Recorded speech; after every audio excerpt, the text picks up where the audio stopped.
But you still want to have the main event match here in Brisbane. I'll say that when I'm talking, you shut the hell up. Well, Sydney, the Aussie boys got the win, but these gangs are going to let us know that they're better than all of us on our feet, so boom them out of the building. Look at those kids, how annoying is he? Oh, he's got a cracking on, I'll give him that. Are you ready? Power. You want answers? I think I'm entitled. You want answers? I want the truth! You can't handle the truth! What we've got here is failure to communicate. I'm building an alliance.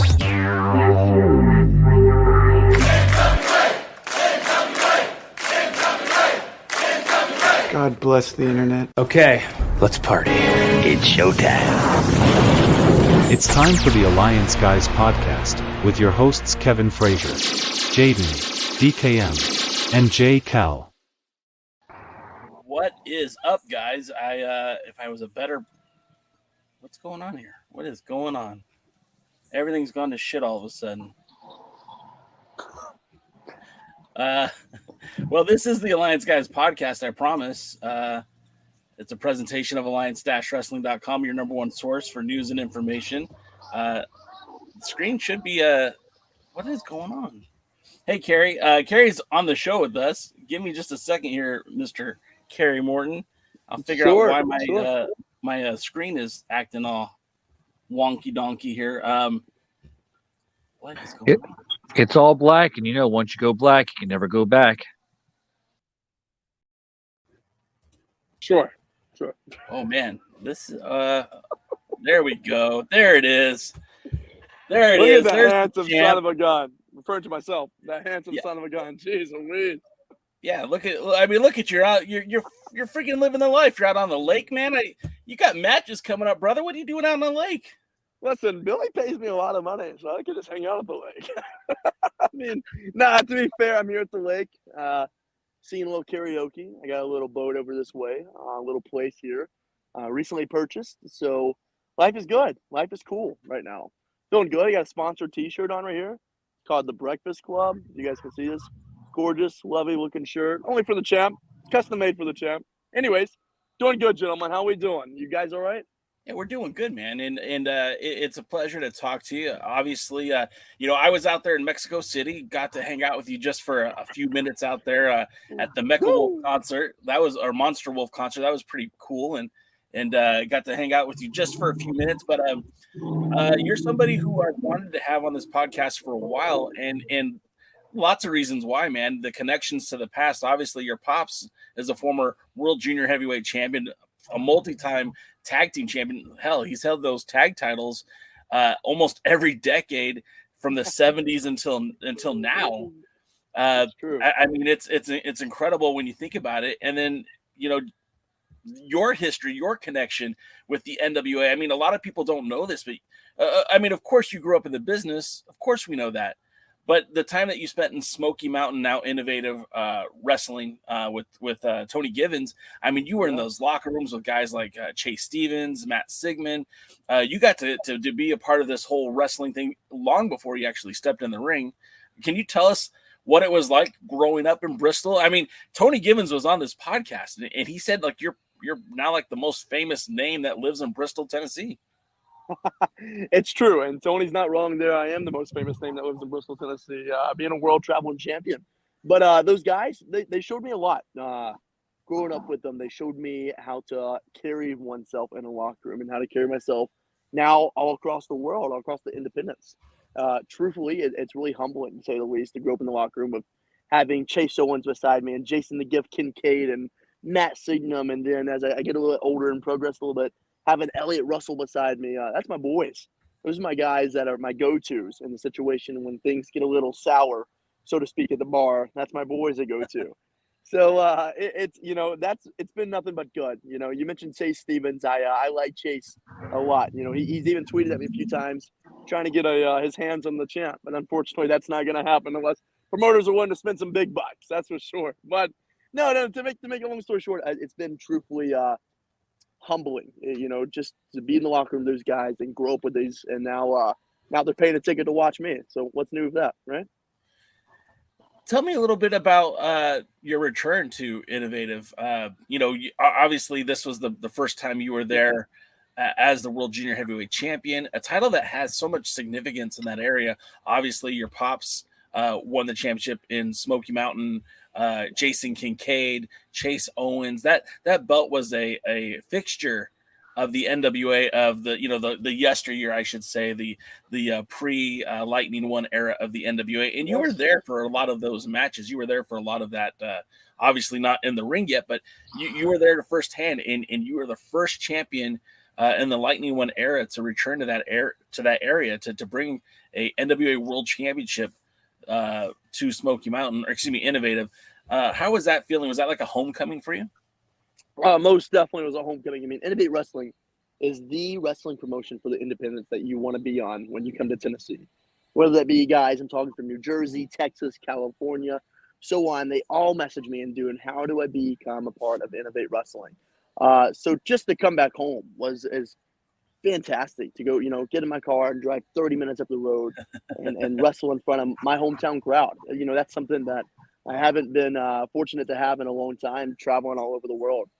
That was just first and foremost, the premiere of what I wanted to do, and just beginning for Kerry Morton here at Innovate, kind of get my name more established and more based.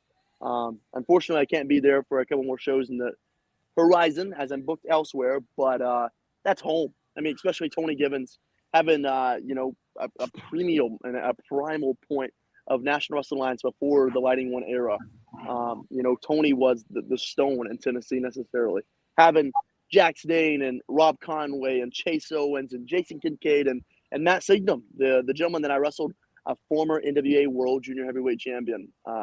We locked horns, and that was something that was special. It's one of those you had to be there to see it, and we delivered. Because when you have Kerry Morton on the show and you pay a ticket to see Kerry Morton will always give you your money's worth and a little bit more.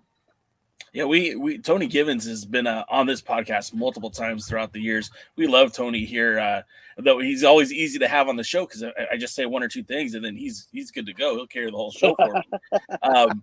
But and all kidding aside, I'm so glad that they're back running again in your hometown, and hopefully, hopefully it won't be long before you're back on one of those Innovative cards. Maybe I hope so. Maybe defending the Junior Heavyweight Championship again. I would hope so. I would most definitely hope so. I think there's a lot of young talent, a lot of young boys that are coming up on the scene, especially the young boys that have been at the same promotion for 10 years, but they're still young boys to me. And they need a good ass whooping from the champ. Excuse my profanity, but they need someone to come in there that's from that area and show them that things can be done when you put your mind to it, and a little bit of grind, a little bit of hustle, and not taking no for an answer.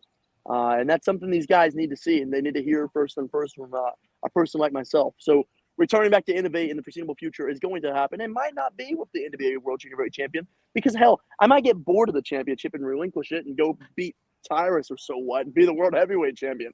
For all I know, right now I'm on top of my game. I'm feeling good. I'm cleaned up. My muscles are as big as ever. The ladies love me. I'm a single new man on the horizon. So life is just fun and it's great. And foreseeably, who knows what Innovate may lie, but when I do return, it's going to be a big deal once more. And I don't mean to come off condescending in any way, but I definitely could see the work that you put into your body from Mexico, obviously, to Australia. You've obviously been putting time in the gym. Your in-ring is looking a lot better. Your promos are money. And I'll be honest, Kerry, when you first stepped onto the scene, I was predetermined not to like you. You were everything that I did not want to like about the NWA. Oh God, he's a son of Ricky Morton. He's just living off that Morton name. But damn it, Kerry, you made me eat my words, brother. You made me eat my words because I see you out there, and I'm like, I got to see firsthand. I was in Mexico City. I was one of maybe 5 Americans that were there. Yeah. And watching you interact with that crowd, the video that I posted, that's not even half of it. And the heat that you were generating, it was borderline. You just got to think of this too. When I was in Mexico City, I had a broken hand. I was defending the World Junior Championship with literally a broken hand. Just get out in the cast maybe 2 days prior, flying to Mexico, doing press conferences, partying a little too hard. I mean, and I still deliver. They listen. AAA has messaged me more times than I can count, wanting me to come back. But unfortunately, the independence and taking the belt elsewhere in the States has taken a lot of my time. But I will be returning to AAA here in the foreseeable future, with the NWA supporting me and backing me as I show up and deliver. Because you mentioned something that I was everything that you didn't like, right? I was the Morton. I'm a 3rd generation professional wrestler. I'm better than all the other generation wrestlers out there.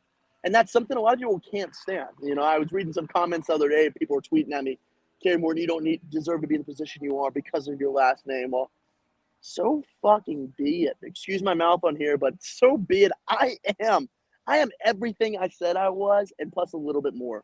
I mean, listen, there's a saying that I live by, and I'll say it on here real too. I do not chase. No, I don't chase. I only attract. And I attract money. And I attract a draw. And I attract all these fans coming out to these NWA shows to see the champ. So, I mean, you know, to say something sort of is what I've done in my short time is immense. And there's only more to come. So, and you said more to come. I want to just look at something real quick. You know, I like to document the history of the NWA, alliance-wrestling.com. Sure. I mean, we were tracking when your Pops was winning the world tag team titles in China. I mean, we've been on top of this stuff. And so we've been trying to keep track of your title defenses, but you have so many. And I'm not trying to be like, I'm not trying to be glib here. Like, you've had so many defenses. It's hard to keep track. I mean, you just had one not too long ago. I didn't even know you were competing. You were at VIP Wrestling. Obviously, you're wrestling a friend of our show, Barrett Brown. Oh, Barrett Brown, the little stray caliber dog. I beat his ass. That's what I did, Jay. Well, and I know you did, and I think it's commendable. I heard what you said in the ring. Or at least what there was written about you is that you said that the next time it'll be in an NWA ring. I think that's a class act, man. And look, Barrett Brown doesn't have to like you, but he sure has to respect you after that. That's exactly right. You know, here's something: as I'm not looking to please anyone. Nah, genuinely, I'm really not. What I have done, and you know, I built this wall around me unnecessarily of not people, of not nonsense, of just kicking out the nonsense, is people that want to kiss your ass, so to speak, to get to the next step and then forget about you when they get up there. See, that's not who I am. I take care of my boys. I take care of those who I came up with. I gave the Heat Seekers an opportunity in the Crockett Cup. They delivered. I gave, my boys, the guys, Alex Taylor, he's got a hell of a push right now, and Silas Mason's getting another good push. Thrillbilly, that's my boys. I give them, all I do is elevate people. And so Barrett Brown should be thankful that I elevated him to another level that he would have never gotten elsewhere. That's what he should be thankful and proud of. Not necessarily even, he got to step in the ring of a world legitimate champion. All right, Jay? Step in the ring of a world legitimate junior heavyweight champion. And I did everything and a little bit more. We went 20 minutes. We went to time. I even suggested that they restarted the match, and which they did. They restarted the match. Barrett agreed verbally, yeah, let's do it. Restarted. Ding, ding, ding. I got in the microphone. I had my spill. I would like to offer him a little chance in the National Wrestling Alliance in the foreseeable future. And then I beat him. Now, I'm not a booker, Kerry. I don't book these things, but can we see a rematch maybe at the 75th? Is that something that's been talked about, or? No, I got bigger plans at 75th. Oh. I like Barrett. Good guy. Cool. I beat him. What's next? He might, you know what?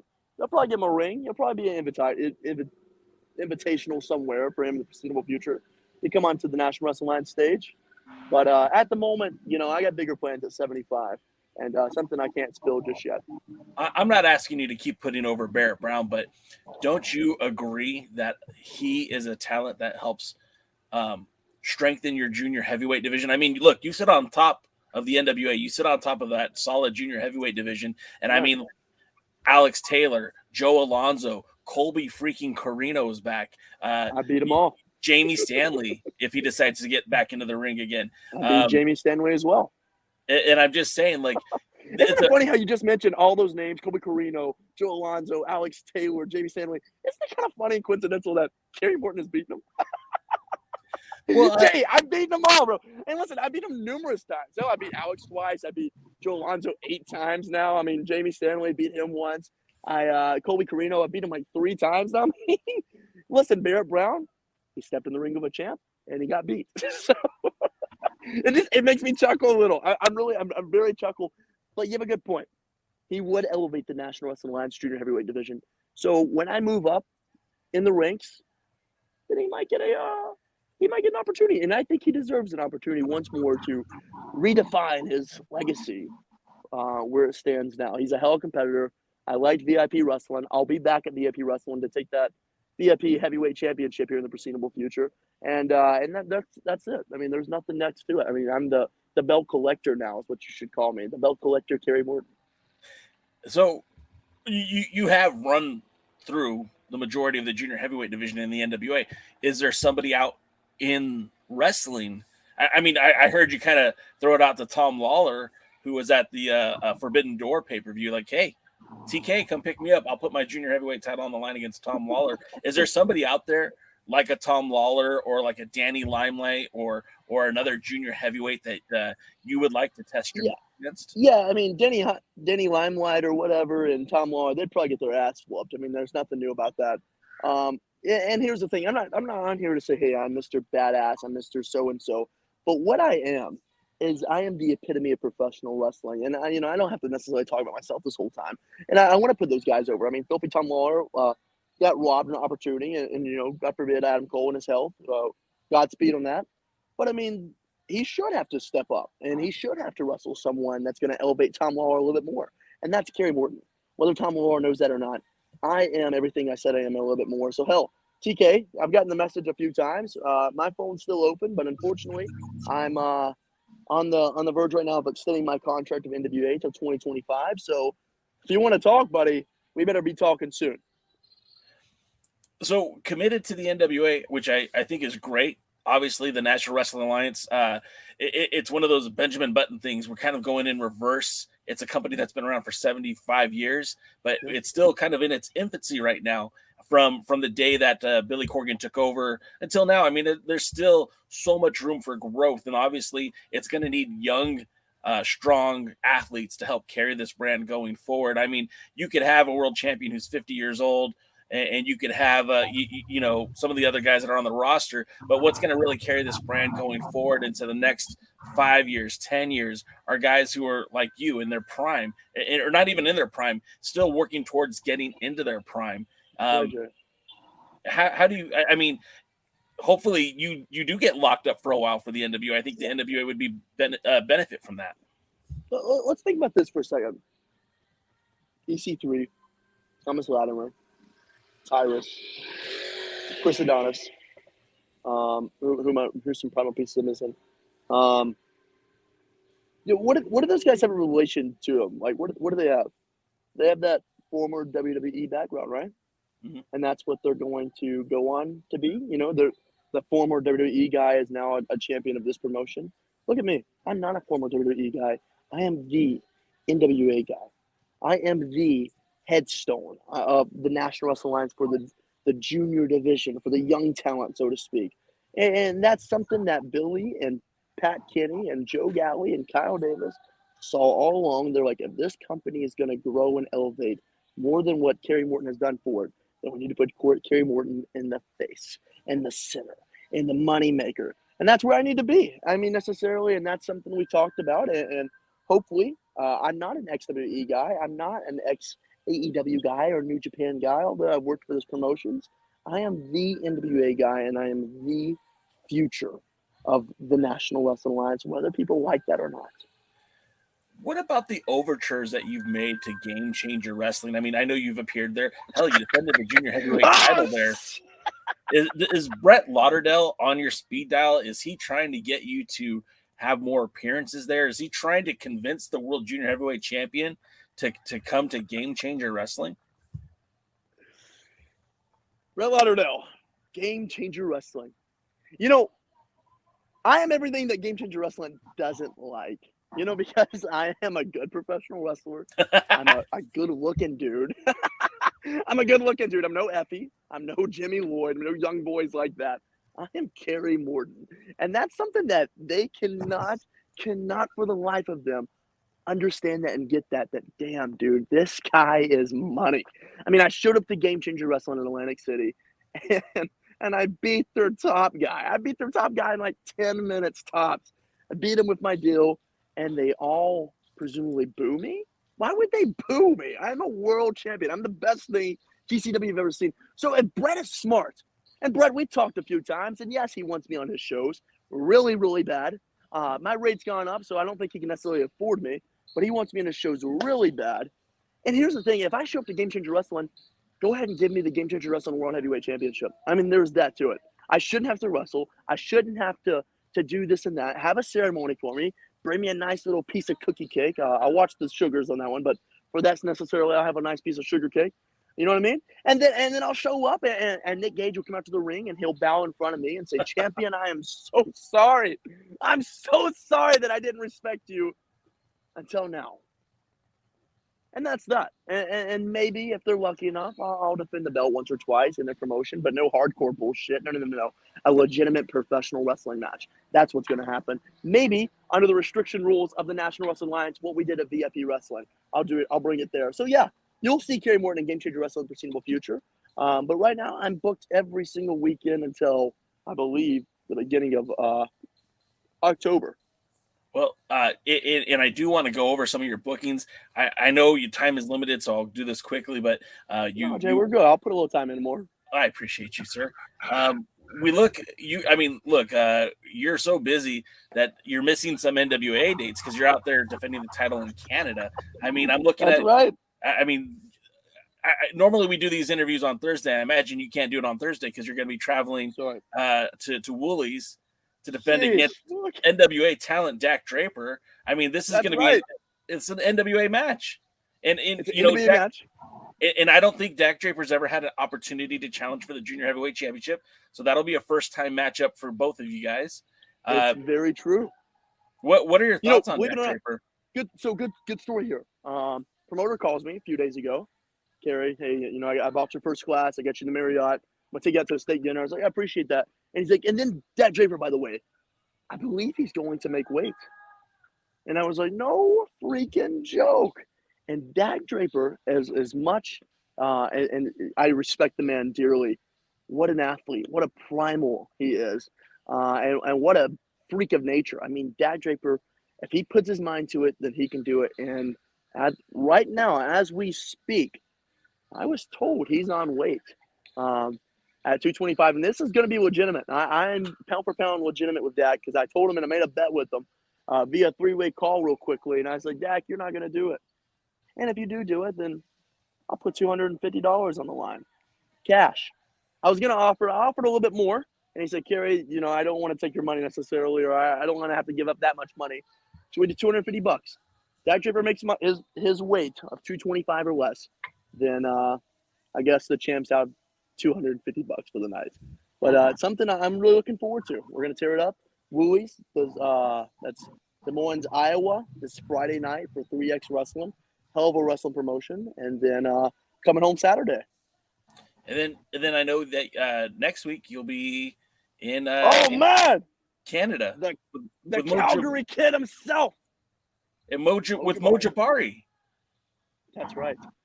someone that's endorsed by the Hitman himself, Bret the Hitman Hart, the one that's called me to come up to Calgary and wrestle for Dungeon Wrestling. And he said, Kerry, I have this young man that I've worked with for years on end, and I think he's ready to take that step up and wrestle with you. So as you see right there, it's not advertised at NWA World Junior Heavyweight Championship, but maybe, just maybe if I'm feeling generous enough, I'll put the belt on the line because that's what a traveling champ does, right? And that takes you out of the event that's happening, obviously in Chicago, in the Highland Park, the charity for HP Cares for Cooper. But you'll be there the next night for the TV tapings, I believe. And when the TV tapings are July 9th, there's going to be 2 sets of tapings, both 2 p.m. and 6 p.m. So I see you. I know that those tapings are going to be very important because they're going to be what feeds into the 75th anniversary show. But then later in July, you've got Kissimmee, Florida. You're taking on Dino Babic. This is he's coming to the States. He's looking to make his name in the States. He's mostly wrestled in the United Kingdom. So this will be a different style that you haven't really have had a lot of matches against. It'll be a shame. Heavyweight championship. It'll be a shame when his back's on the mat for a count of 3. I mean, well, there's 2. I mean, what? No, Dino Brooke? Who's he ever beat? Yeah? So be it. What's next? Well, then the Boca versus the World, right? Boca versus the World, baby. Boca Raton Championship Wrestling. Alan Martinez, hell of little dude, man. I'm telling you, he flies all over the ring. He likes to do his little dancing, so to speak. I'm looking forward. But see, that Saturday night, I'll also have another match in Florida for CCW, don't mistaken. You know, Nilio, if you're listening to this, you're paying me both rates, my full rates both nights. You're not getting a brother deal. That's not me. But I'm also wrestling CCW that Saturday night. And that Sunday, a little birdie's called me, actually. That happens to be the name of Kevin Sullivan. And Kevin Sullivan has asked me to come to some wrestling school where I'm going to be at nearby and get in the ring with him for a few. So that's something I gotta admit on here. Is I was going to keep my mouth shut until it happens, but I'm going to get in the ring of Kevin Sullivan. He wants to see everyone. Listen, Jay, everyone wants an opportunity with the champ. You know what I mean? Everyone. It's just known. And so I'm going to show up and I'm going to go beat old Kevin Sullivan's ass. The Taskmaster. I'm going to beat his ass. That's all I'm going to do. So what are you going to do when he brings out the Zodiac Man? We're not going to talk about the Zodiac Man. All right? We're not going to talk about that right now. It's a little scary. It's kind of close to my bedtime. I got to sleep tonight. We're not going to talk about the Zodiac Man. Let's bring up your next title defense. And again, such a busy month for you in July. Obviously, June was pretty busy. May was very busy. Australia. But the last match I have that I know of got you on July 22nd back in Canada, taking the NWA World Junior Heavyweight Championship back to Canada, making you a defender in both the United States, Canada, Mexico, Australia. I mean, geez, you are a globetrotter, sir. Very, what should I say? I'll be tired, so to speak.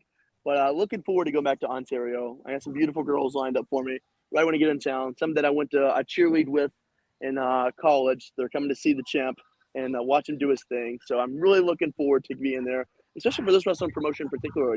Heard a lot of good news about this gentleman right here in Port Hope, Ontario. And so hopefully he's ready to step up or step aside. So either one on that note. Now, I know your time is fleeting. Just I have to ask because it's something that I personally have been very excited to hear about. Sure. When you guys got to Australia, I'm seeing pictures of the 4 of you. Oh no! All over Australia. I mean, some of you guys are getting tattoos. I need to know about the Southern Six. I was afraid, Kerry. I was afraid that was going to be something that got left behind in Australia. That's something like kangaroo beef jerky, koala bears and all that shit. I didn't think we were going to get the Southern Six in the NWA in the United States, but here it is. Listen, when I say this, I say this with the utmost and dear respect. Southern Six is something truly special. And it's something that wrestling has not seen in a long time. A legitimate legitimate stable of friends that go out there and give their people their money's worth and whoop their ass while doing so. And that's what the Southern Six is all about. We're about partying. We're about making money. We're about the women. We're about whatever Thrillbilly likes. And we're about a little bit else other than that. You know, Thrillbilly's a wild child himself. Something's hard to tame, so to speak. But when he's along with the champ, too, we're both some animals. We're both some animals, not only in the freaks, but sometimes in the sheets as well. So it's a long story. You got to be there to understand the inside joke. But anyways, truly something special. The Southern Six. We went hard. Australia went super hard. There's a lot of promotions, independents. I already want to book the Southern Six again. So probably going to see us outside the NWA making a little bit of noise and racket as something that we do. I mean, something that has the excellence to being the Four Horsemen. Seriously, it has the excellence of being the Four Horsemen, but we're not the Four Horsemen. We're not going to compare ourselves to the Four Horsemen because we're something that's utterly different and means something different. Well, and you'll see that here soon.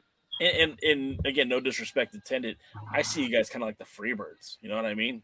Like the Horsemen were always kind of stuffy, if you ask me. The Freebirds kind of seems more parallel to what I'm seeing now. And I'm not saying you have to stick with 3 members or 4 members. I mean, I know it's cool. The 2 was silent in the 6th, but who else is coming? Who else is coming on board? Give me the 2 is silent in the 6th. Listen, so I am the captain of the Southern Six, you should say. I mean, Kinsey Page has a lot of pull in that, but she's kind of been off and away doing her own thing with the television championship, which is respect to her. You know, Kinsey's a hell of a competitor and a force to be reckoned with in the National Wrestling Alliance. So, you know, if she kind of sees her way out, then Kerry Morton, the captain, alongside the Real Billy, the Real Dilly, Big Daddy, Silas Mason, and along with the American Chippendale, Alex Taylor. I mean, we are something that's to be reckoned with, especially guys that like to get in the ring, get a little nasty, so to speak. You know what I mean? A little nasty. So, with that being said, that leaves opportunity for 3 people, 2 honorary, 2, so to speak, but 3 more thinking the whole big picture. So, who wouldn't want to see rock and roll in there in the foreseeable future, huh? I mean, a little rock and roll Ricky Morton, he's along my side. Who wouldn't want to see maybe Billy Corgan? Who wouldn't want to see Billy Corgan leading us out to the ring? I mean, the opportunities are limitless. I mean, Homicide grabbed my attention the other day, and Kerry, I like the Southern Six thing you're doing. So, who knows what the future may lie? All right. Well, hey, Kerry, I don't want to take up any more of your time. I know. Look, I see that you're at the lake. I'm sure there's some beautiful women that's there with some cocktails for you. I'm not going to take up any more of your time. I do appreciate you being on here. Maybe as we get closer to the 75th, maybe we could have you come back on, and maybe we could talk to some of the other you and Alex and Silas and whoever might be a part of the 6 at that point. That would be very ideal. Let's do that. Let's bring the 6 on. We'll get together. The boys will all get together here in Tennessee, and we'll create some ruckus. That sounds like a good idea. Maybe I'll even have some of the girls with me too. What do you say? You like that, Jay? You like to see beautiful women, don't you? I'm assuming. Of course. Yeah, of course. Who doesn't like beautiful? Of course you do. You like to see beautiful women, so that's what the champ's going to do. I'm going to bring a beautiful woman on the air with me and let you see what the champ has to offer every single night. It's fantastic. They don't make them like this anymore. They do not make them like this anymore. Kerry, appreciate your time, man. Good luck on your upcoming defenses. Good luck on your upcoming travels. May the traveling gods be with you, and be well, Kerry.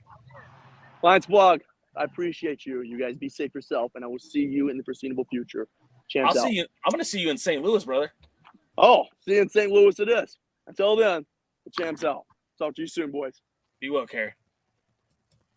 Man, I never spoke so much in my life. Yeah, and I apologize for that, man. Initially, I thought this would be a much longer interview. We kind of had to we had to put an hour interview into about 25 minutes. So I do apologize for that, Jaden. But what do you think? What are your thoughts on the Mr. Kerry Morton? I like this persona. It's something that's real. I don't think this is a guy putting on a gimmick. This is Kerry Morton, and real brings real. And if you want to be real wrestling, be real wrestler, and bring real fans, you have to have a real personality. And Kerry Morton definitely has a personality. That's great.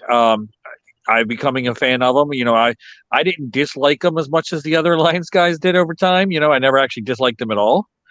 I know there was a little heat and everything like that. I liked how he addressed that a lot of people don't believe that he deserves to be where he is because he's a Morton. I think that's the only reason he's there. If he keeps talking like that, if he can wrestle half as good as he can talk, he'll be the junior heavyweight champion, the tag team champion, the national champion, the television champion, and he might even be the world buffet champion if he could beat Tyrus for that. No one's going to beat Tyrus for that. But what I did like about what Kerry said is, I mean, look, and I told him, Jaden, you heard me say it. I wasn't a fan of yours, Kerry, when you came onto the scene. Everything that you were when you walked into the NWA, I despised. And he made a believer out of me, man. And it didn't just happen. It didn't just happen in Australia, man. We're going back to Mexico, and I was like, wait a minute, this Kerry Morton fella, like what's going on here? And I really did appreciate the change, and what I really appreciate what the NWA did. And I'm quick to tell you when I think the NWA does something wrong. This is something that I thought they did right. They didn't rush this. They didn't have Kerry turn heel overnight, right? There was a very slow burn to this. And even really, like, it didn't get to that heel turn until the Crockett Cup, because he was kind of being a dick, right? I could say that. He went from being a dick to like being an asshole. And I think, in terms of pro wrestling, he went from just being the guy that you didn't like to the guy that you're going to pay to see to not like, right? You agree with that? Yeah. Mike? I also I really like the fact that he's not a carbon copy of his father. Yes. I didn't, and that's it. And when they first presented Kerry Morton, that's what I felt we were getting. And I was like, oh man, I don't want another Ricky Morton. We've had Ricky Morton for 40 years. I don't need another Ricky Morton. And we're not getting another Ricky Morton. Like Ricky Morton in the Dangerous Alliance wasn't Kerry Morton. You know what I mean? Like this is an all new persona. This is somebody, his own man. And I think that's important. And now that he mentioned that before he was rolling with the Heat Seekers, those are his guys, but he's got new guys now. He's got Alex Taylor, which is kind of a smart move if you think about it. Alex Taylor was one of his chief rivals. Now is one of his allies, right? You got Silas Mason, and this podcast has been on the record to say how much we were impressed by Silas Mason, how much the Thrillbilly is going to mean to the future of the NWA. And now you got three young dudes who, I mean, have that same goal, that same mindset. And obviously there's more coming. The Southern Six isn't just going to stay as 4 people. They're going to add to that membership. And, we could speculate all day. I think we've already had some of the members of the Southern Six on this podcast. So I'm excited, man. I think this is a good time for the NWA. I think it's a smart business decision to bring the Southern Six to the United States. And what I really wish I had more time with Kerry is I want to know, when the Smashing Pumpkins are touring in the United States, are we going to see the Southern Six appear on some of those events? That'll be a good question. I mean, I would hope so. Another way to get the NWA name out there and his wrestlers' names out there. We were talking about how he's the son of Ricky Morton of the Rock and Roll Express, but in this Southern Six, the trio that we know a part of the Southern Six, yeah, Alex Taylor's Buddy Roberts, Silas is Terry Gordy, and Kerry's is Michael P.S. Hayes. He's the mouth that's going to get them all in trouble, and poor Cyrus is the one that's going to have to get him out of trouble, and poor Alex Taylor's probably going to be the one that's going to get his butt kicked in the process. But they're the Freebirds right now. I agree with you. They're more of the Fabulous Freebirds than they are of the Four Horsemen, and way more than the Rock and Roll Express. I like that. It's enjoyable. People hated Michael Hayes, and then they end up loving him. Now that's going to be Kerry. They hate him, and now they're going to end up loving him. Yeah, and that's the thing. Like, I think that was a very smart. I keep saying smart, right? This happened organically. At least that's what it seems like. I don't feel like this was Billy Corgan saying, "All right, guys, we're going to put you guys as a group." I feel like this was just a byproduct of being on tour, right? Being on a long bus ride, long plane ride, sitting in the hotels waiting for the next show date. You've got this group of people, and again, they're all young. Like I think Silas Mason is 30, and he's probably the elder statesman of the group. But Kerry Morton, I mean, he's like he's 22 years old. Kenzie Page, I think she just turned 20 or 21. She's young. Alex Taylor, I'm gonna have to look it up right now because I don't actually know, but I believe he's only like 87. 20. He's 87. He's how old? 87. He's Takes really 29 good care years of himself. He's 29 years old. So I mean, again, these are all young, for the most part, young competitors, young wrestlers. So Silas Mason, why did it say Silas Moon? That's funny. Silas Mason, I think he's the elder statesman, and I believe he's only pulling it up right now. He's only 31. So there's a lot of go with this group. And, Kerry said, hey, they're getting ready to sign a long-term contract for 2025. That puts them all the way through next year into 2025. That's if that's legit and not a work, but a complete shoot. I mean, that shows you right there that Billy believes in this group, or at the very least believes in Kerry. Yeah, he really should. Again, Alex Taylor's just now getting over, but Silas, he got over by himself with, I guess not by himself, with Pollo, but they got over without any help of the NWA, honestly. Yeah.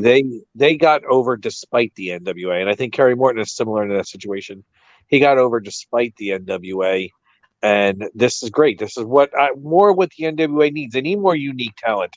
They need to get rid of the old dinosaur up top, the Funkasaurus on top. They really just need to have good young talent. There's so much young, undiscovered diamonds in the rough, or as dumb Dr. Zirconium would say, zirconium in the rough, out there that they really should be poaching and trying to find that special talent. We use Jason Kincaid. Nobody looks like Jason Kincaid. And I remember when you just didn't see him, and I was telling you, like, this guy is something, and you just didn't see it. Now you'll understand. There's a lot of wrestlers out there that people don't see it, but once you put that proper spotlight on them, give them what they need, they're going to shine. That's the thing with great wrestling stars. Wrestling stars shine in the darkness. You could try to hold them down, but they're going to rise to the top, and that's what the NWA needs, more like that. Yeah, going back to Jason Kincaid's a perfect example. He was someone that you were advocating for a very long time, and I didn't see it. I remember watching his matches in Mountain State, and obviously that was kind of like a bad test, right? Because in Mountain State, most of the talent, if I can be frank, just wasn't very good, right? Tell your name was Jay. What's that? Tell your name is Jay. Who's Frank? Right. Oh, Jesus. I thought Mountain State didn't have a very top tier talent level. I mean, sure, you had the Maestro who was kind of sitting on top of the Mountain State.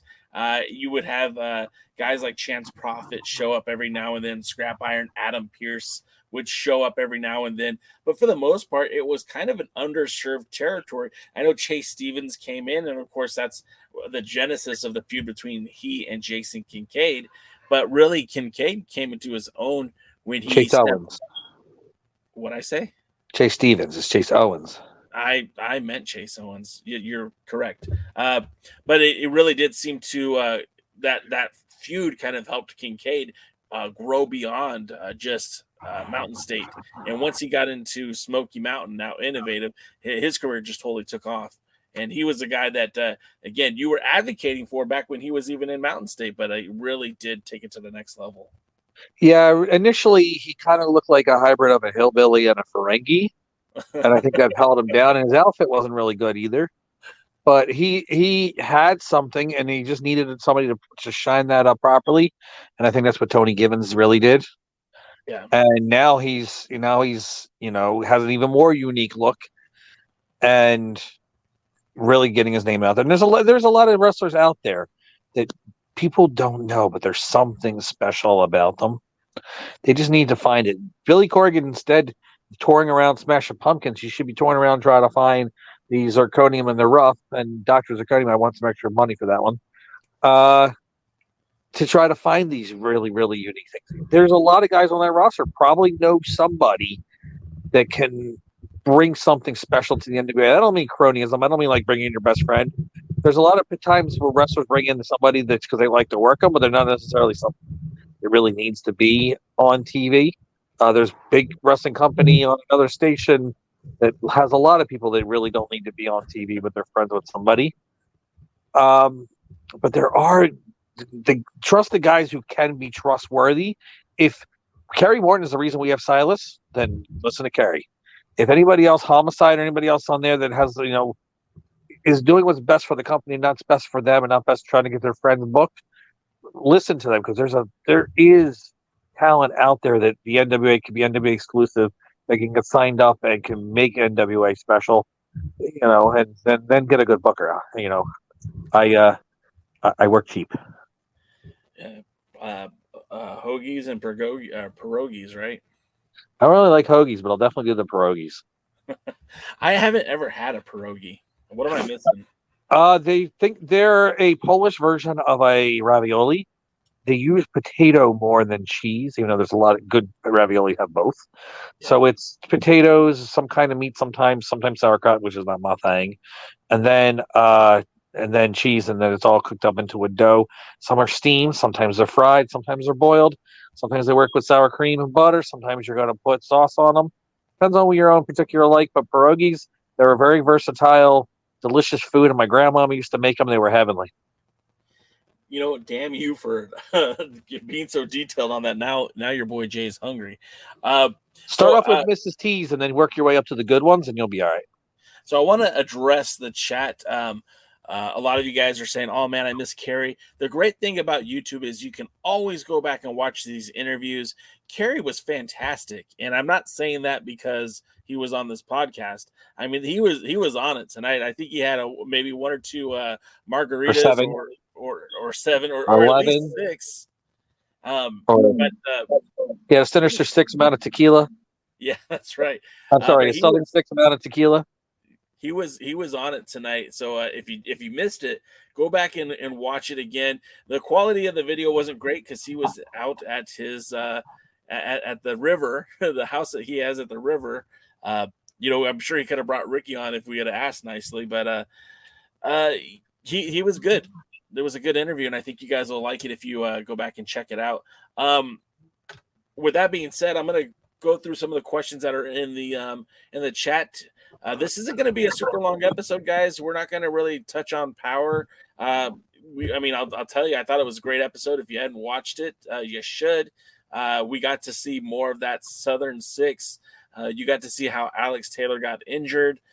Kenzie Page defended her title. Hell, we could officially call Kenzie Page the World Television Champion because she's now defended that title outside of the U.S. Hell, she put more respect in the NWA than a lot of other talents currently. But I'm going to get to some of the comments. Ask these questions, and guys, ask questions. I'm on here. If you want something, I'll open up my big mouth. Ask me stuff. I can tell you all kinds of stuff. Believe it or not, I'm a lot more than a pretty face. They don't even know what you look like. I know. They don't deserve to, honestly. But I can't make them jealous now. Okay, ask me questions. I'm here. So going back for an earlier part of the show, Mike said you can't think of the NWA without thinking one of the prominent names being Morton. Yeah, and it's. I feel conflicted. Jaden, because I still very much am not a big fan of Ricky Morton. I'm just not. But what I am a fan of is Kerry and the way that he's presenting himself, carrying himself, no pun intended. I feel like is going to be a breath of fresh air for the NWA. Again, he's not living in his father's shadow. He's certainly stepped out from that. We're talking about a kid, and I could say kid because I'm old. He's defended that title in Mexico against, Jack Cartwheel, who's one of AAA's up-and-coming talents. Now, of course, Jack Cartwheel is American, but you know, he is one of the top luchadors in that junior heavyweight division for AAA, almost in the same vein as Commander and Mysterious and Octagon Junior. In fact, I believe he's a regular tag team partner for Octagon Junior. But I digress. The fact of the matter is that he won his opening match in Mexico with a broken hand. He had a broken thumb, actually. So he was able to navigate those murky waters in a style of wrestling that he's not a high flyer, Jaden. He's a Southern style wrestler, right? I mean, we call them wrestlers, you know. Sure. But I mean, you don't see him going for like missile drop kicks or moonsaults or, you know, hurricane ranas or anything like that, right? You don't see him doing Asahi moonsaults or crazy dives to the outside. He probably can pronounce them, but he's not doing them. So I mean, for him to walk away from that victory in Mexico unscathed, a pretty big deal. What we saw in Australia, I mean, he wrestled against Adam Brooks. I have some of the names he wrestled in Australia. Of course, he had a matchup with Alex Taylor and Mick Morietti. He faced Emin Asman, as you'll see this week on Power, which was a fun match. He faced off against Evan Golden. He faced off against Bobby Bishop. He faced off against Matt Diamond. He faced off against Slex. I mean, if you go look up these guys' pedigree, if you go look up these guys' reputation, Slex was Ring of Honor signed. He was in Ring of Honor for a short period of time. Adam Brooks spent the better part of 2021 in North America, wrestling in the United States and Mexico and Canada. I mean, these guys were not bums. He was wrestling top-tier talent. And the thing that, you know, Jaden, correct me if I'm wrong, I've always heard this, that it's the repetition in wrestling that takes an average wrestler and makes them a good wrestler. And Kerry Morton wrestled, you know, 10 times over 15 days and in such a short amount of time. You know, the month of April was very busy for Kerry Morton. Am I right on saying that? Well, yeah, you got to get your reps in, and wrestling in front of different crowds, wrestling against different wrestlers, wrestling in different countries, different states. All that stuff makes a big difference on your growth of a professional wrestler, especially if you put time and seriously to getting yourself better. And, you know, all that talent, all that differentness, all that uniqueness makes you have to think on your feet, makes you have to work harder, and that's just going to make you better. So that's true. I'm trying to get to some of the comments. For a while there, Mike was the only one in the chat, so he had a lot of things to say. But he said that he's an extremely energetic, talking wise now. Yeah, this wasn't. Oh, hey guys, gee Willikers, I'm going to go out there and wrestle. He's somebody who's confident in his skills. I really feel like he's taken a step forward since becoming junior heavyweight champion. And again, he stepped out of his father's shadow. I think was very important. Mike liked the interview. Again, you guys need to go check it out when you have a chance. Yeah, guys, sorry I talked so much during that. You know, I should have let Kerry do more talking. I apologize, Jaden. I asked you. I specifically asked you to be on with me to help do the interview, but as soon as Kerry said before the show started, "Hey guys, I need to cut it like in 20 minutes," and I was like, "Oh, okay." And luckily he stayed on for almost 30 minutes. So I mean, yeah, between me and Kerry, had a lot of star power on tonight. Yeah, solar power, right? James H. Jackson mentions that the sky is the limit for them, and I believe he's talking about the Southern Six. Jammin' Music Man said something about who is in the group. I think here it is. What's everyone's thoughts on this new faction, the Southern Six? I mean, I've been very vocal about it. Jaden, I mean, what are your thoughts on it? I mean, we've kind of been talking about it the whole show, but if you could narrow it down, what do you think about the Southern Six?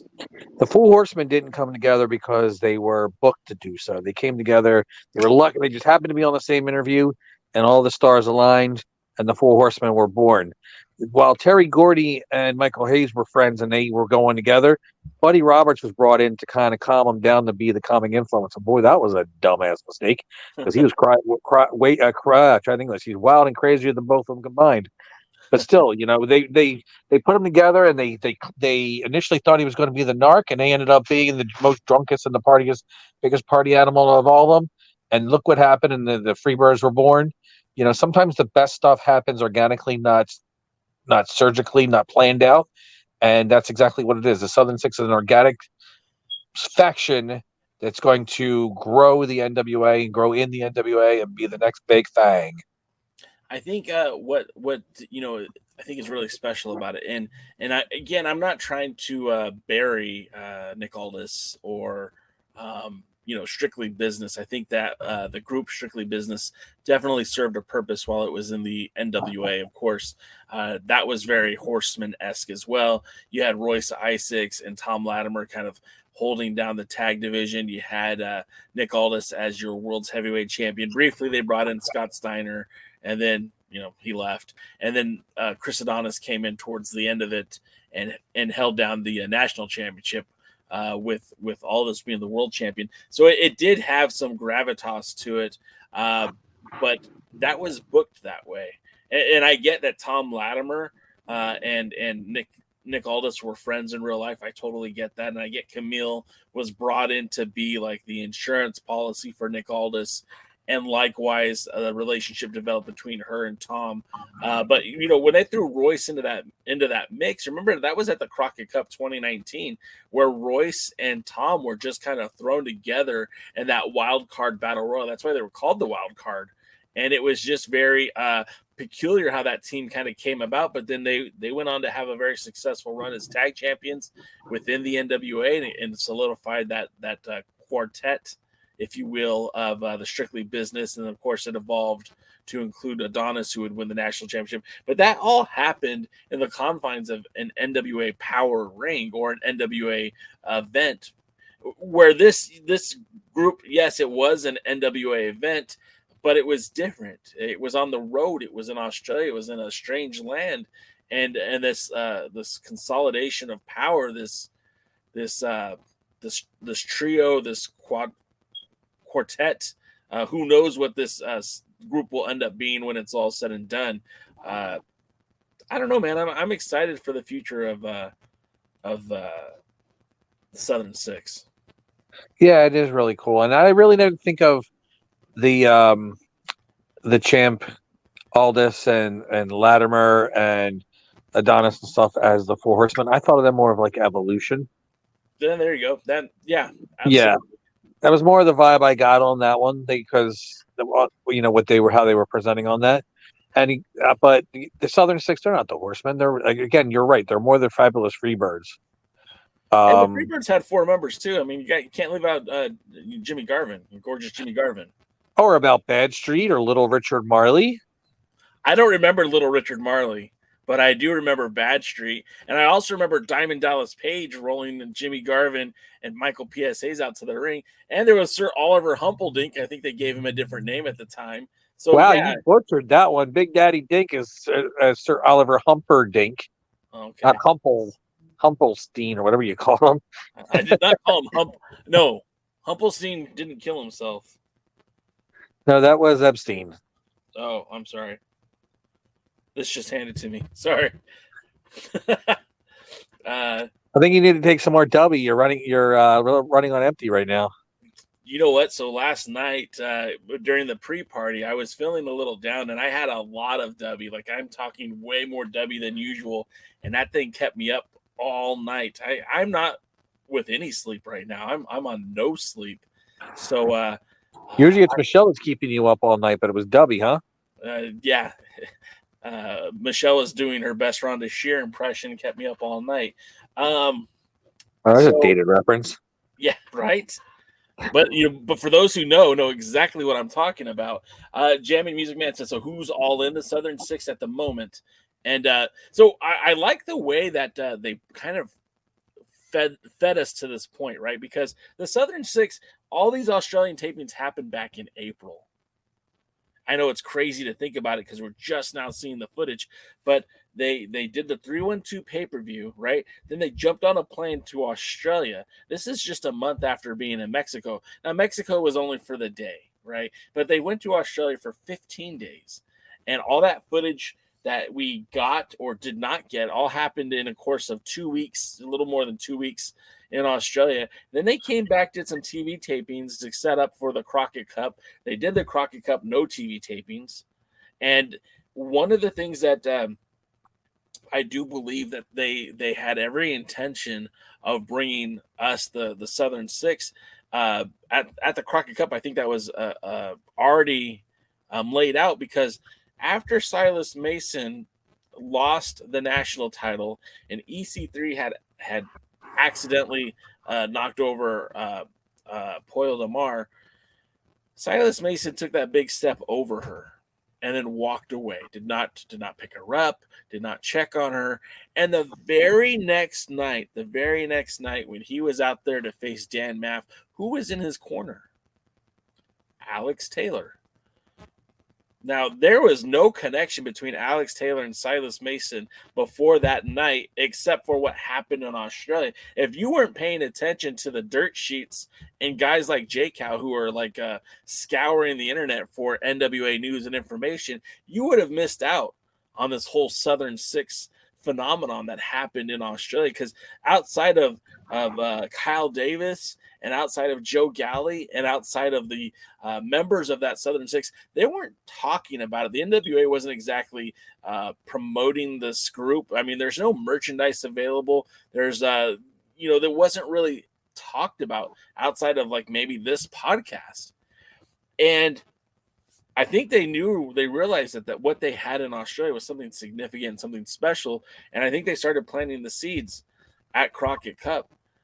And I think they knew full well after Crockett Cup where they're going with this team, because now we know at the TV tapings, we've got Alex Taylor. Excuse me, this is at the charity event. We've got Alex Taylor and Silas Mason teaming up, and they got Danny Deals in their corner. So, I mean, when Jammin' Music Man says, who's all in the Southern Six at the moment? Well, we're going to tell you for sure. There's 3 members that are on the record. We've got the World Junior Heavyweight Champion Kerry Morton, Alex Taylor, Silas Mason. Yes, that's all confirmed. We know it. They played their hand at the Crockett. Excuse me, not at the Crockett Cup. At the Australian tapings. Sorry, the battery died, but I have another one. It's all right, guys. I'll be right here. Daddy's not gone. Daddy's just dark for the minute. It's weird to refer to myself as daddy to a bunch of mostly men in the chat. So then we know for a fact that those 3 are in the group. But then now we also know that, we don't know, but we can maybe assume or at least speculate that Danny Deals might be part of the group. And, I kind of feel like if Danny Deals is part of the group, maybe this is kind of going to be some sort of a mishmash of the ill-begotten. Maybe we're going to see our old pal Jeremiah Plunkett in that group. What do you think about that, Jaden? Do you think Plunky would make a good addition to that group? Sounds like a Soul Asylum Wrestling get together after that. I guess. Or what was it? Saw. There you go. Yeah. Southern All Star Wrestling. There it is. Yeah. Either way, I think that's a bit of a reminder of that. In fact, if you go to our Discord page of the Alliance Discord page, I recently posted a match on Saw between Damian Wayne and Vordell Walker. I think, if anybody's listening, DW sounds like he's a member of the Southern. If anybody's going to be that, they should bring in D-Dub. That will make an excellent member of the Southern Six. That's a tough one, man, because he'll be the other man, but man, that'll make him tough as hell. Well, what I'm saying is, like, he's a guy who, I mean, look, for all intents and purposes, should have been NWA World Champion. Controversy. Yeah, that was just the worst thing ever. I really feel like that could have been something very special and unique. Damian Wayne should have been the NWA World Heavyweight Champion. By the way, if you're interested in signing up for our Discord, I just put the link in the chat. I don't know if you can click. I don't know if you can click on the screen and have it work, but this is it. If you want to take a look, it's discord.gg xxn capital double D Y lowercase UK. Apparently the Discord doesn't like double D's. It calls them yuck. Yeah, well, that's weird. But Damian Wayne, you're right. I mean, he doesn't have a close connection to the NWA currently, but he kind of meets the criteria of being someone from the South and being somebody that could add value to the group. Like I said, Jeremiah Plunkett, but just, looking in the chat, I saw Who somebody, would you book to be in the guys chat? Who would you book to be in the Southern Six? Matthew Underwood wants to see or imagines that the Country Gentlemen would be part of that Southern Six. Thoughts on that? Okay, give it like a C+. I'm going to go the opposite direction, and I'm going to say, we just saw them at the Crockett Cup. What about the Heat Seekers, Matt Sigmund and Elliot Russell? That's a good option. I like that option. I mean, I know. Go ahead. I'm sorry. I say no. Kerry said Homicide. He's from the South Bronx. That counts, right? Yeah, sure.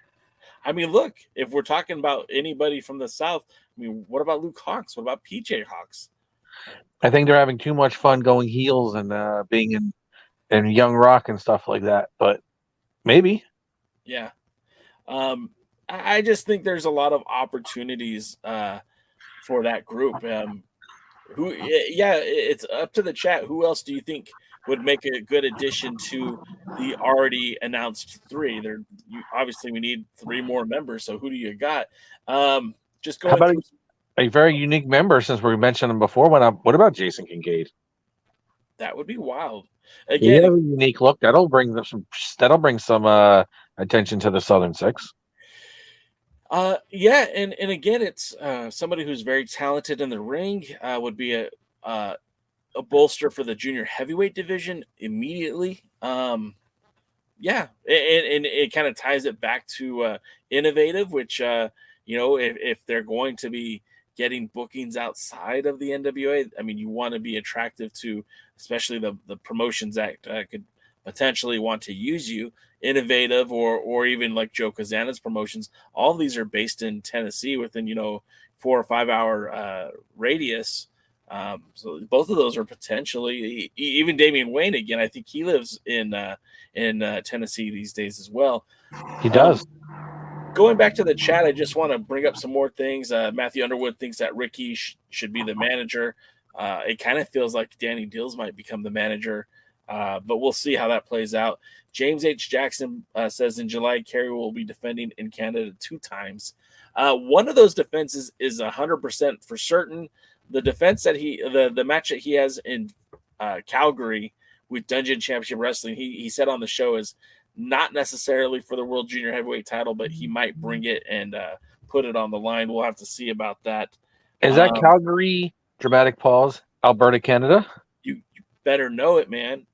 If I could be serious for a moment. Jammin' Music Man says, I like Strictly Business in the early days of NWA Power. I think everybody did. I don't think anybody really had beef with how they were presenting Strictly Business. The only problem I had with Strictly Business back then is Camille talked too much.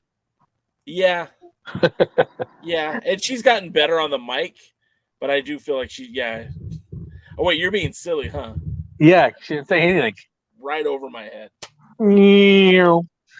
Willie says Laredo Kid or Chris Sabin would be great opponents for Kerry Morton.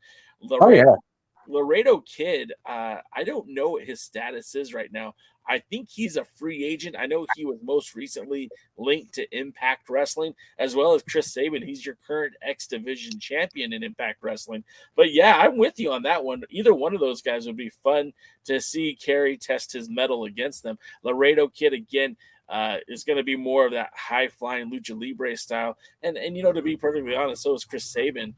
Both those styles would not necessarily play up to Kerry's strengths in the Southern Wrestling. But again, style clashes sometimes make for the best matches. Who knows what we would see out of that? Because we all know Billy's listening. Hey, Billy, I can call you Billy, right?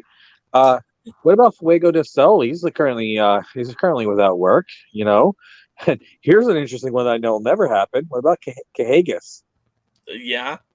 I mean, I don't Gary's in Florida a lot. Why not? That's true. Sullivan, you can make it happen. Kevin Sullivan can make it happen. Not necessarily a member of the Southern Six, but also somebody you're familiar with, Lindsay Dorado, I think would be an excellent opponent to have Kerry Morton face off. Oh yeah, he's Floridian now. He's originally from Pensacola, New Jersey. Matthew Underwood wants to point out that Royce Isaacs looked jacked on Rampage last week. Isaacs most recently has been competing for New Japan Strong, part of that the Filthy family with Tom Lawler, and yeah, it's good to see him still wrestling. But he's long been divorced from the NWA. Willie Bowen says Paul Jones had a group of wrestlers in his stable. Yes. What was that? What was his stable group called? I know there was A Paul Jones Army. there it is. That should have been easy for me to know. You know what? I was mixing up Paul Jones's Army with Gary Hart's J-Tex Corporation. Is that what it was? Yeah, the J-Tex Corporation. How badass would that have been in a modern day NWA if you were to have like a former champion? Let's say, I don't know. Let's say Jax Dane, and you partnered him up with, I don't know, an up-and-coming Japanese talent. You can pick that name. We know you couldn't pronounce it. Yeah, probably not. I might be able to pick it. You couldn't pronounce it. And Jeremy said, I love Rhonda Shear. Who didn't? Yeah, she had me up all night. I think she was considered the most downloaded woman before Sunny in the WWE. I think. I could be wrong about that. Remember when that was a thing? Like AOL kept track of how many times people downloaded photos of Sunny? Yeah. I miss Chris. I miss Chris. You say Chris, I literally have been thinking about him so much lately that I had a photo of him ready to go. Chris Candido, man, that dude gone too soon. Way too soon. It's been a few years now, but it still stings, man. It still stings. I feel like he had a lot more to offer. Of course, you know, it's tragic when anyone passes away, but you know, as a fan of wrestling, and you know, God, could you imagine if he was still around today? I mean, he'd be a lot older, but he could still be wrestling, especially like in a promotion like the NWA, or even like when Adam Pearce was world's heavyweight champion. Could you imagine an Adam Pearce versus Chris Candido feud? Yes, I can. I think that'd have been great stuff. He would have been a dog, I'm sure. He's the reason Dr. Zirconium did dog. He's one of the influences of dog. People don't know that a lot of the two major influences of dog when it first started were Hot Stuff Eddie Gilbert and Chris Candido. Wow. Two of Dr. Z's favorites, and two of mine too. Yeah, well, I mean, good choices. James H. Jackson also points out Kerry's making another title defense this Friday for 3XW in Des Moines, Iowa at Woolies. Yeah, we also brought that up, James. His schedule, I mean, look, his schedule is pretty deep. And I lost my schedule that I had for him, but I'll just roll up the graphics one more time. I mean, real quick, it's Des Moines, and it's not kissing me, and Des Moines. Just making sure people know that. Thank you for calling people, making sure that everyone knows that my California education, it was inferior to your education in New Jersey. All right. Am I 4 degrees? You did go to a lot of school. Old school. I don't mean the Empire. I just watched that match the other day from the Dangerous Adrenaline Wrestling Gladiators event, Beware of Dog, and man, that patch guy is crazy. We got Kerry Morton defending against Dak Draper this Friday. Then next week, July 8th, he'll be defending against Mo Jabari. Maybe. Yeah, this is where he pointed out that the title isn't necessarily on the line. You can see in the graphic he's not even holding the belt, so maybe they're negotiating forward for that. Then the TV tapings take place on July 9th. He won't be at the charity event.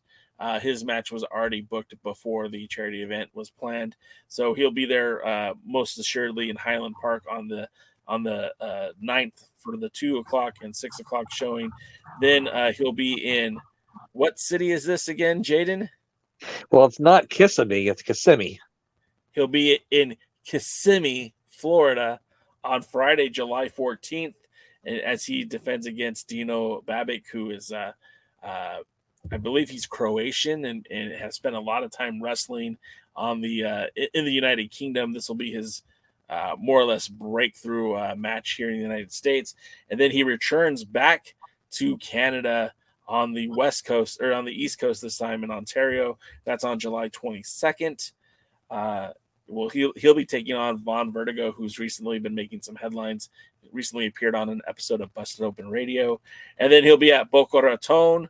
Oh, I had my dates mixed up, against Alan S2S Martinez, and mentioned that there's a few more other matches that he'll be participating in during that weekend.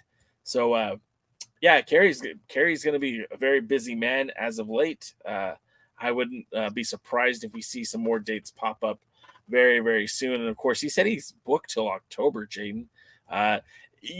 We used to hear about talents being booked so far out of reach that it was detrimental to the NWA. Do you feel like that is the case these days?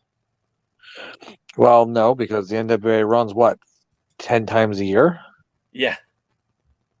These guys got to make money somehow. Billy might pay him a lot, and that lake house on the river house, whatever it is really expensive. But he's got to get that booking money somehow. Champ's got a lot of tequila to buy. That's right. What kind of tequila is he buying? Is he buying the Rocks tequila? Which one is he buying? Is he buying Clooney's tequila? No, he's buying the stuff that's filtered through diamonds. He's a champ. I want you to go shot with him when you're at the 75th. Oh, or 76 or whatever the day, whatever. That's not going to happen. Your boy Jay has become a lightweight. I don't drink nearly as much as I used to, and I think I could do one. And in fact, actually, I'm allergic to tequila. I found out that recently, so that wouldn't be fun for anybody. Some more of the comments in the chat. I'm not going to talk about Ronda's chesticles. Mike says that, yes, Damien should have been champ, any champ, but got the effed. Mike also said, Kerry, Silas, Elliot Russell, Baby Doll's daughter, and Mims. That's a unique idea. Samantha Starr, because she's currently not involved with a single group as it stands. Huh. Third generation wrestler? Yeah, it's not a bad idea. And then also, yes, and Kincaid. The ties to NWA Smoky Mountain, not just Innovate. Matthew Underwood says that Young Rock is dead. We actually knew that. I knew that. And then Mike says, oh, God, no. Deals as manager. What the F he going to do? Mail people Southern Six shirts to fans who pay $11 for shipping. Take 2 weeks for it to hit the customer's home. And then see it's in a plastic shipping bag. I know I didn't get the veracity that Mike probably had when he typed it, but you get the point. Willie Bowen. Maybe they should get somebody from Southern Canada and get the Canadian line out of retirement. You're not on Facebook, are you? Very rarely. You know that. Damian Wayne, interestingly enough, has been talking quite a bit about the Canadian Lion. And I don't think he would want to be anywhere near that guy. I mean, I wouldn't either, to be quite honest with you. Matthew Underwood seconds the Fuego Kerry match for Highland Park. That would be, I mean, look, I don't know what the plans are for Highland Park, but, we don't know what they're going to do for the 75th. All of this is up in the air without having the TV tapings already. It's kind of like a clean slate when they get to the Highland Park. Everything after the Crockett Cup, I mean, no titles really changed hands. The most of the gimmicks, the only real gimmick change was Austin Idol, punching his son Scion right in the face and then knocking out Clearwater with the knuckles. So other than that, everything's pretty much the same. So we'll see how it turns out. Oh, I guess Ricky Morton turning heel too.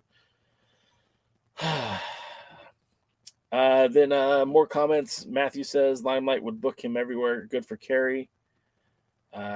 James says, I remember he recently tweeted he had already defended the title over 60 times. I don't know if that's accurate, that Kerry defended the title 60 times, but I mean, and I tell you this because I know that cage match is not entirely accurate, but they show him well over 19 title changes.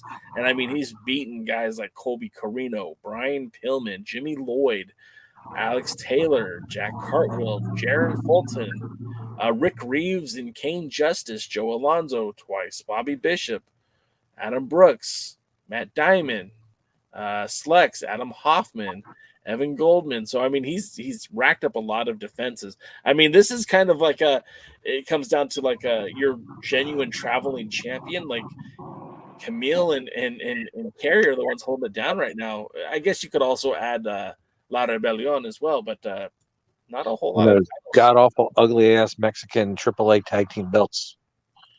You don't like those belts? No, they're not quite Mountain State bad, but they're definitely not much better. Yeah, I mean, you're right. But hey, I'm all about I like seeing the champions kind of breaking new ground and seeing what else is out there. You know, I listened to a lot of Rebellion on our pal Gary Horn's live stream with the NWA group, and they mentioned wanting to take the titles and wrestle in Japan. You know, Daga has recently captured one half of the junior heavyweight tag titles in Japan with Pro Wrestling Noah. So who knows? Maybe that's a possibility down the road.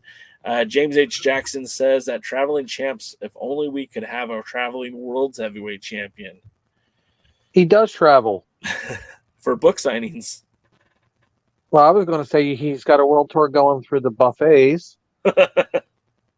And, you know, he's got his own gravity. He's like kind of like the Death Star. That's no moon.